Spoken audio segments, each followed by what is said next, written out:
Boy names for girls have always been popular, but the way that people are using them is always shifting, just like year after year. It changes little by little. I'm a name consultant. I love monitoring the way that baby name trends shift over time. So when I started doing consultations, if somebody told me they were looking for a boy name for a girl, I already knew, like from that point on, like they're going to choose one of four names: Stevie, Frankie, Scotty, or Charlie. It almost made the consultations like not even like worth doing, so I could just send those four names over because 100% of the time they chose one of those four. And now when people come to me saying I like boy names for girls, they'll specifically say, but not in like the Stevie, Frankie, Scotty way. They don't want it to end with an E sound or feel like a boyish childhood nickname. They like short forms of masculine names, typically one syllable, but definitely not ending with an E. So a recent client came to me, her husband really wanted to name the baby Gus, whether it was a boy or a girl, and she said, we're not naming a girl Gus. They were Team Green. And she said, I need something that's going to make him happy, but I'm also going to like. So she suggested August to him for a girl, and he said, no, Gus or bust.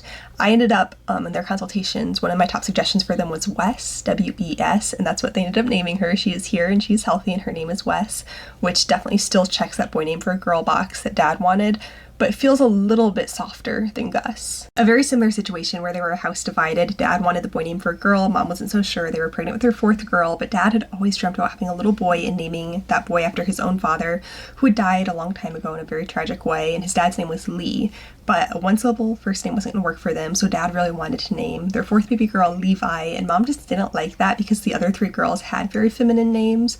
So they ended up compromising, and the top suggestion I had for them was Leo, which did at one point in time rank as a feminine name. Now I know we all think of it as like primarily masculine. I actually also suggested using Leona and then calling her Leo because Leona fit in with big sister's names so well, but they did give Leo as the given name. I just got feedback from a client who was looking for a boy name for a girl. The four that they liked that I sent were Cal, Wes again, Cy, and Mac. And then the four that Mom liked that Dad didn't were Hal, Leo again, Ray, and Sid. Now they're not due until 2026, so we won't find out what name they choose for a little while probably, but this is very much the vibe now. When people tell me they like boy names for girls, they're looking for like the short form without it being nicknamey, one, maybe two syllables, and just a few letters long. It's like very much what everyone is excited about right now.